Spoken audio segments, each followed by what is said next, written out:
Okay, pilots, this is your full body home workout. This is all body weight stuff that you should be able to do at home in a space about the same size as this. There's going to be 8 exercises. You have an option here. You could do the exercises for 40 seconds of work with 20 seconds of rest for each exercise for a total of 8 exercises. That would take you 8 minutes. Or you could do each exercise for like 12 to 15 reps. If it's an exercise with both one leg doing something at a time, it could be 12 to 15 per side. All right. The 40-20 is going to be pretty challenging. If that is too hard for you, you could always do a little bit less work. I wouldn't suggest increasing the rest from the 40 seconds because we want to keep a good cardio challenge here as well. So a simple way to do it is like entry level would be 30 seconds of work, 30 seconds of rest, then 35-25, 40-20. A real banger would be 45-15. Okay, so that's the setup. 8 minutes to do it one time. If you want to do it multiple times, that would take you longer, obviously. So twice in a row would get you something with a minute rest in between, would be something like 18 minutes and then 27 minutes around there if you were to do 3 rounds. So let's get right to it. Exercise number 1 is going to be alternating reverse lunges. Make sure to keep that front foot flat, knee going kind of over shoelace, near toes. Make sure not to slam the knee into the ground, maybe just hovers above. Okay, you can do that for 40 seconds or 15 times per side in total. That'd be 30 reps in total. If doing lunges doesn't feel great for you, do some step back deadlifts. So you're gonna step back, all the weight's on the front leg, you're just tapping here, push into the ground, come up. Then switch sides, up, up, okay? Really push those hips back, really reach your head forward so all the weight's on this leg and you can lift this foot up if you wanted to. Second exercise, we've got 3 options. The hardest one I'll start with is straight up push-ups.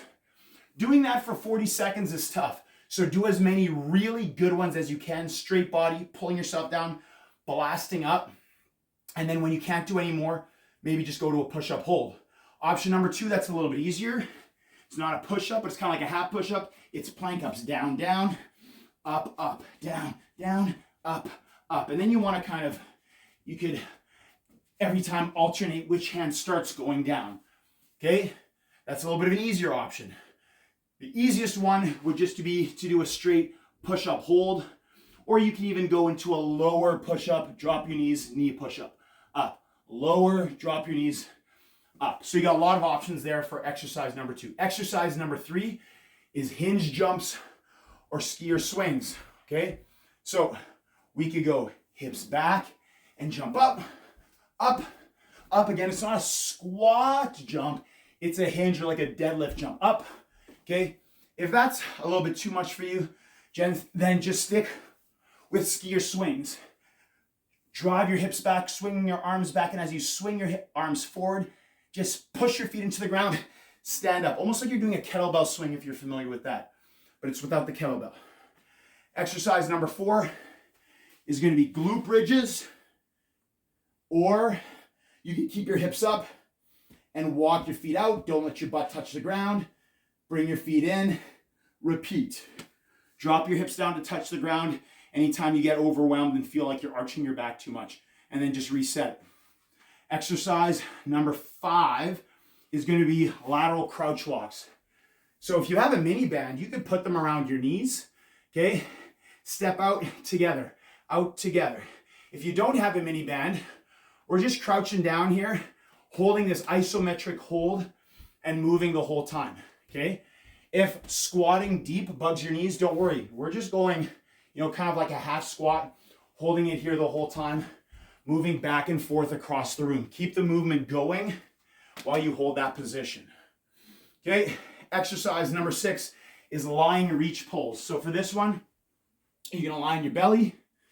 We're gonna try to get our our sternum, this chest bone, off the ground. Elbows are pulled back, squeeze your shoulder blades together. So now we're gonna reach out and then pull back. It's like you're doing a pull-up, okay? So you're gonna reach and then imagine you're pulling yourself up. We're gonna squeeze those shoulder blades together the whole time. We're gonna pull those elbows down as hard as we can when we bring them down. This whole time your low back's going to be doing a bit of work as you keep your chest just off the ground. It doesn't have to be a gigantic arch at all. Okay, exercise number 7 is alternating lateral hinge or lateral deadlift.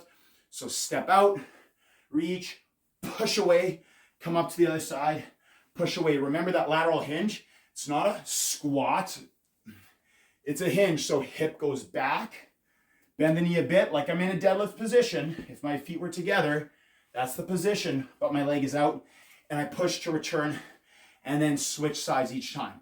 If you'd rather do a lateral squat because you're able to, you can go ahead and do that. That will be a little bit tougher.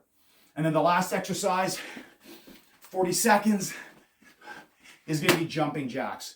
When it comes to that, don't do just 15 reps. Like maybe you're going to do 30 or 40 or 50 of them because you can get a lot of those done. So we don't want to just do 15 reps. Okay? Take 1 to 2 minutes rest. Don't take too much. 2 minutes might be a bit much. Some of you might just need 1 minute. And then if you're going to do multiple sets of the circuit, after that 1 to 2 minutes rest, get right back to the beginning, go through and repeat it for 2, 3, or maybe even 4 times. That is your full body home workout.